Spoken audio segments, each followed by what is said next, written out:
Hi friends, welcome to my channel.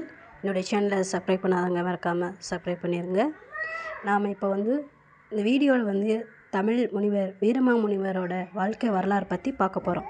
அதுக்கு முன்னால் this video sponsored by பைமோட் இ-ஷாப்பிங். பைமோட் இ-ஷாப்பிங் அப்படின்னா, நம்ம வீட்டுக்கு தேவையான பொருட்கள் எதுவும் வேணும் அப்படின்னா நம்ம இந்த ஆப் மூலயமா போய் நம்ம வீட்டுக்கு தேவையான அனைத்து பொருட்களுமே எங்கே வாங்கிக்கலாம். நீங்கள் உங்களுக்கு இந்த லிங்க் உங்களுக்கு வேணும் அப்படின்னா என்னுடைய டிஸ்கிரிப்ஷனுக்கு கீழே இருக்குது, மறக்காமல் நீங்கள் செக் பண்ணிக்கோங்க. இந்த பைமோட் இ-ஷாப்பிங்கில் கிச்சனுக்கு தேவையான அனைத்து பொருளுமே இதில் இருக்குது. நீங்கள் மறக்காமல் ஷாப்பிங் பண்ணிக்கோங்க.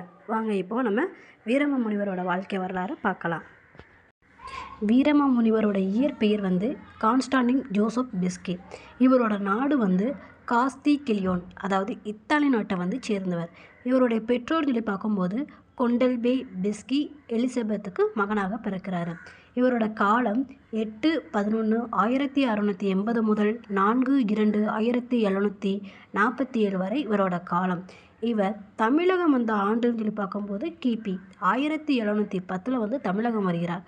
அதுவும் தன்னோட 30வது அகவையில் தமிழகம் சேர்றார். இவர் ஒரு இத்தாலி நாட்டுக்காரர். இவருக்கு என்னென்ன மொழிகள் தெரியும் அப்படின்னா, இத்தாலியம், லத்தீன், கிரேக்கம், எபிரேயம், வடமொழி, தமிழ், தெலுங்கு தெரியுது.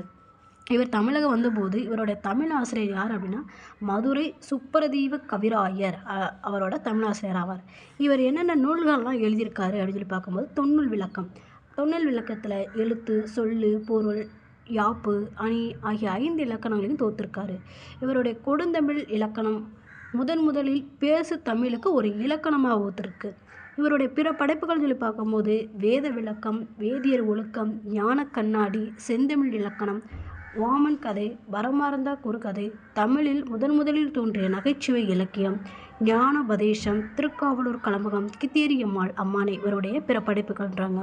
இவரோட காவியம் முக்கியமானது அப்படின்னா தேம்பாவணி. தேம்பாவணியில் 3 காண்டங்கள் இருக்குது, 36 படலங்கள் இருக்குது, 3615 விருத்தாப்பாக்களால் ஆனது இவர் காவியம். இதோட பிணைப்பாக தான் யாப்பு வடிவங்களை கொடுத்துருக்காரு. தமிழை தாய்மொழியாக கொள்ளாத வெளிநாட்டவர் ஒருவரால் இயற்றப்பட்டது என்னும் பெருமையுடையதான் இந்த தேம்பாவணி. திருக்குறளில் அறத்துப்பால் பொருட்பால் 2ஐயும் வீரமாமுனிவர் லத்தீன் மொழியில் மொழிபெயர்த்துள்ளார். அகராதி பார்க்கும்போது சதுரகராதி தமிழ், லத்தீன், லத்தீனிலிருந்து தமிழும், பிரெஞ்சிலிருந்து தமிழும், தமிழிலிருந்து பிரெஞ்சும், போர்ச்சுகீசிய லத்தீனும் தமிழ். இவருடைய வாழ்க்கை வரலாற்றை வித்துவான் முத்துச்சாமி பிள்ளை அவர்கள் எழுதி 1822 வெளியிட்டிருக்காரு. இவர் தமிழகத்துக்கு வந்த பிறகு வீரமாமுனிவர் அசைவ உணவுகளை தவிர்த்து விட்டு காவி உடை அணிந்து தமிழக சாமியாராகவே மாறிவிட்டார். இவரோட பெயர் மாற்றம் கிறிஸ்துவ சமயத்தை பரப்புவதற்காக தமிழை கற்றுக்கொண்ட இவர் தமிழில் வியத்தகு புலமை பெற்று இலக்கணம், இலக்கியம், அகராதி ஆகியவற்றை தமிழனுக்கு பெருமை சேர்க்கிறார். Thank you friends. மறக்காமல் என்னோட சேனலை சப்ஸ்கிரைப் பண்ணிடுங்க.